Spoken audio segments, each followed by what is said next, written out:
영주권을 미국에서 취득했고요. 미국 텍스 누락 문제를 최근에 제가 알게 됐습니다. 우리가 스트림라인 파일링 프로시저라고 부르는데 들어보셨나요? 그러니 축하드립니다. 안녕하세요, 전청입니다. 여러분들의 많은 응원 덕분에 미국 변호사 준청 채널이 어느새 구독자 13만을 돌파했습니다. 정말 감사드립니다. 그 성원에 보답해 드리고자 특별한 상담 이벤트를 준비했는데요. 세금 신고, 텍스 컨설팅, 리빙 트러스트, 증여 상속 등 다양한 분야에서 도움이 필요한 분들을 대상으로 고민을 해결해 드리고자 합니다. 오늘 구독자분은 어떤 주제에 고민이 있어 저를 찾아오셨는지 살펴보시죠. 지금 그러면 한국에 들어오신 영주권자이신 거죠? 네. 2019년 8월에 영주권을 미국에서 취득했고요. 2년 정도 후에 한국으로 취업이 돼가지고 네. 2021년 6월부터 계속 한국에 현재까지 계속 장기 체류 중입니다. 그리고 있다가 최근에 미국 텍스 누락 문제, 계좌 신고 누락 문제를 최근에 제가 알게 됐습니다. 이거에 대해서 좀 어떻게 해야 할지 여러 가지 자료를 찾아보다가 변호사님 그 유튜브 채널에서 소득 공제하는 게 있고 타이브레이커라든지 이제 그런 거로도 좀 활용하는 방법이 있다. 그러면 영주권을 계속 가지고 계신 이유는 뭐예요? 미국에 혹시라도 재취업할 수 있을까 하나의 옵션이 있었던 거죠. 그리고 한국의 교육이 잘 안 되면 아이라도 유학 보낼까 하고 했는데 크게 교육적으로도 아직 미국에 갈 메리트를 못 느껴가지고 한국에 계속 앞으로 살고자 합니다. 자, 그러면 이 상황을 놓고 봤을 때 지금의 이슈는요, 크게 봐서 두 가지인 것 같아요. 지금 선생님은 영주권자이기 때문에 세법상 거주자인 거예요. 그러면 세법상 거주자는 대표적으로 월드와이드 인컴 텍스, 내가 어디에서 소득을 만들건 미국의 과세 대상이다 라는 것. 그리고 두 번째는 자산 신고에 대한 의무가 있다라는 거죠. 그러니 지금 조 선생님이 계속 한국에 거주하는 동안에도 세금 신고의 의무가 있어 왔다. 근데 그걸 안 했다라는 거죠. 이걸 어떻게 해서 해결할 수 있느냐가 첫 번째 이슈일 것이고, 앞으로 어떻게 할 것이냐, 이게 또 두 번째일 거란 말이죠. 미국에서는 사면 프로그램이 있어요. 한국을 포함한 외국에 장기 체류하는 미국인으로서 우리가 취할 수 있는 그런 사면 프로그램이 있다는 거죠. 조건은 뭐냐면 내가 미국 사람으로서 해외 계좌 신고해야 되고 소득도 신고해야 되는데 안 했다. 그런데 비고의적인 위반으로 간주될 수 있는 경우에 채택할 수 있는 사면 프로그램이라고 보시면 돼요. 거기에 해당이 됩니다. 지금 앞서 말씀하신 것처럼 업무 관련해서 EB-1A 를 받으셨고 들어오셨기 때문에 비고의적인 위반자로 해당이 되실 거예요. 이러한 사면 프로그램은 우리가 스트림라인 파일링 프로시저라고 부르는데 들어보셨나요? 아마도 제 영상을 보셨으면 들어보셨을 거예요. Anyway, 용어가 중요한 건 아니고, 그래서 그걸 하게 될 텐데, 좋은 점은 앞서 소득세 신고에 대한 누락 부분이 있고, 그리고 해외 계좌 신고에 대한 누락 부분이 있는데, 이 스트림라인 파일링 프로시저라고 하는 것은 이 두 가지를 모두 해결해 준다라는 거예요. 그러면 여기서 우리가 이 패키지를 접수하는 데 있어서 필요한 것은 세 종류인데요. 하나는 지난 3년치의 소득세 신고서의 누락분을 우리가 제대로 수정해가지고 신고하는 게 필요하고, 그리고 다른 하나는 지난 최대 6년치의 해외 계좌 신고 누락분을 또 넣는 게 있어요. 그 다음에 세 번째가 가장 중요할 텐데, 내가 앞서 이 프로그램을 택하기 위해서는 비고의적인 위반이어야 된다 그랬잖아요. 세법이 규정하는 비고의적인 위반의 어떤 카테고리가 있단 말이죠. 여기에 내가 왜 적용이 되는 대상인지를 리걸 메모를 써야 되는 거예요. 그래서 그걸 세 가지로 해서 패키지로 접수를 하게 되고, 그러면 이제 사면 여부를 IRS가 결정하겠죠. 그러나 사면이 된다 그러면 이 과거의 어떤 위반 사항들이 다 사라지게 된다라는 거고요. 해외에 장기 체류하는 사람들이 채택하는 이 사면 프로그램의 장점은 벌과금이 없어요. 미국에 살고 있는 사람들이 이러한 사면 프로그램을 할 경우에는 5%의 벌과금이 있는데 반해 지금 해외에 거주하시는 분은 이 5%의 벌과금도 사라진다. 그러니까 0%다라는 거죠. 그러면 이제 첫 번째 이슈가 해결이 되는 거죠. 이건 이제 두 번째 이슈일 텐데, 만약 그로부터 누락된 과세액이 있다면 세금 플러스 이자 성격의 피는 붙을 거예요. 왜냐하면 예를 들어 22년도에 신고서는 23년에 신고하고 22년도에 세금을 냈어야 되는데 안 냈잖아요. 그럼 결정세액 플러스 지금까지의 2년, 3년치의 이자가 있을 거잖아요.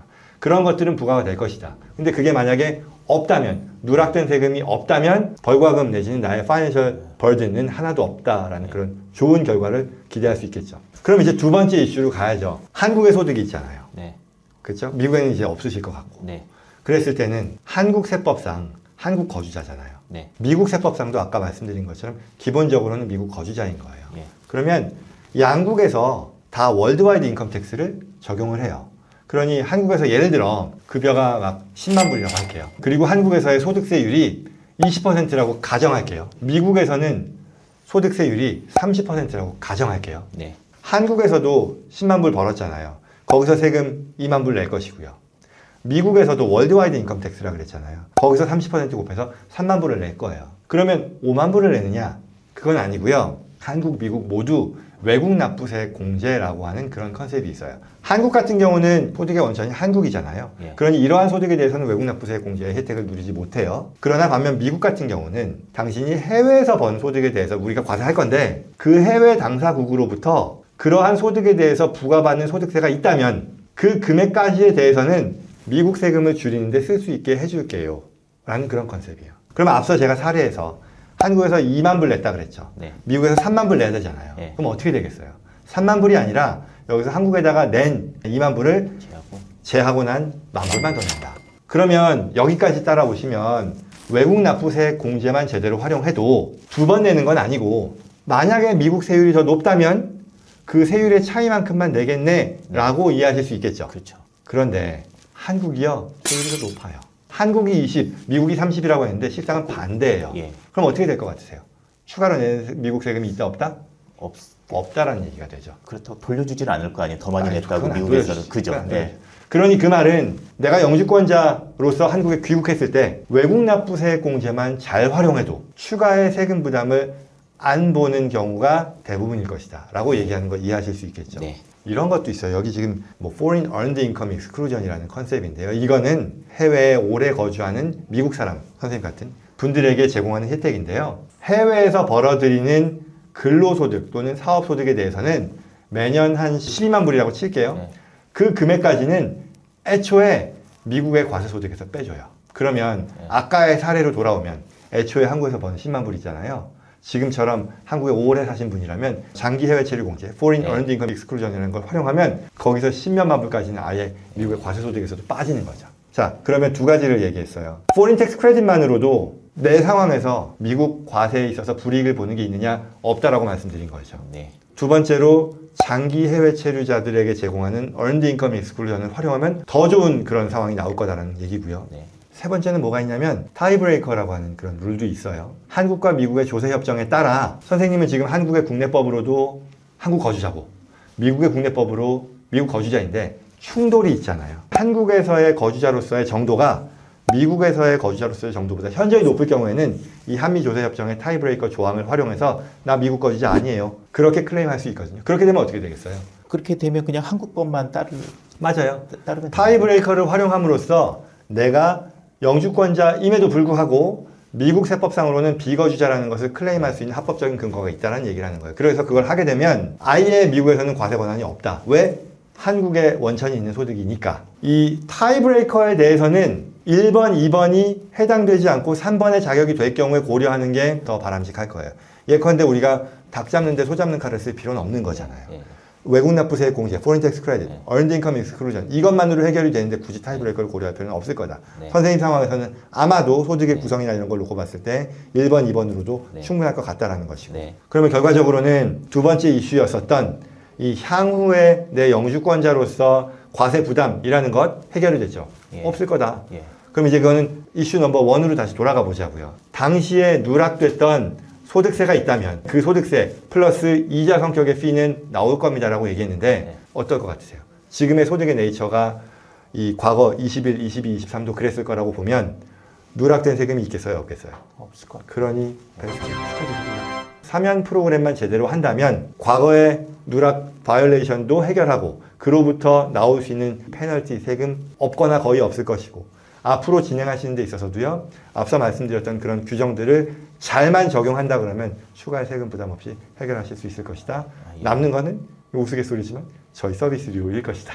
네. 그 정도로 끝날 것 같습니다. 아, 제가 먼저 말씀드리자면 그러니까 선생님께서 가지고 계신 고민을 하고 계시는 분들이 적지 않고요. 그런 면에서 굉장히 좀 전형적인 케이스였고요. 여러분들에게도 적용될 수 있는 그런 룰들을 설명해 드릴 수 있어서 굉장히 도움이 된 것 같습니다.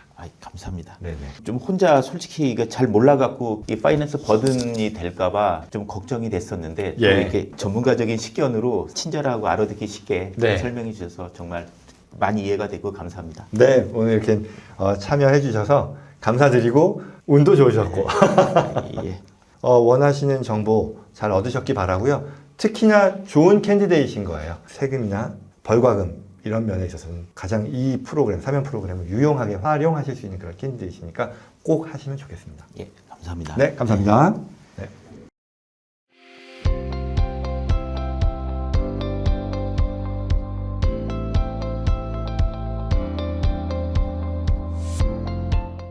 네, 어떠셨나요? 오늘도 많은 분들이 궁금해하셨던 주제를 선정해서 상담 도와드렸는데요. 앞으로도 이런 이벤트 자주 마련해서 더 많은 분들이 도움을 받을 수 있도록 해드리겠습니다. 무료 상담 이벤트 공지는요, 진행할 때마다 유튜브 커뮤니티 창에 공유되고 있으니까요, 많은 참여 부탁드립니다. 오늘 영상이 도움이 되었다면, 그리고 오늘 제 영상을 처음 보신 분들이 있다면 꼭 구독과 좋아요 부탁드립니다. 그럼 다음 영상에서 찾아뵙겠습니다. 고맙습니다.